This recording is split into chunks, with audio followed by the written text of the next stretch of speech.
Scan to unlock Sovi and ace your tests. Interest rates can be tricky, but we can solve this fast. Let's use the Fisher equation to find the real rate change right now.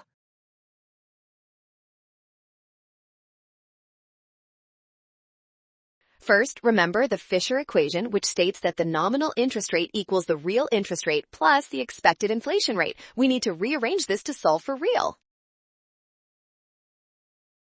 Since the nominal rate increases by 5% and inflation decreases by 3%, we subtract a -3 from 5. This double negative actually turns into a big addition step. Adding 5 and 3 gives us a total increase of 8%. That makes option E our final winner for this tricky economics problem.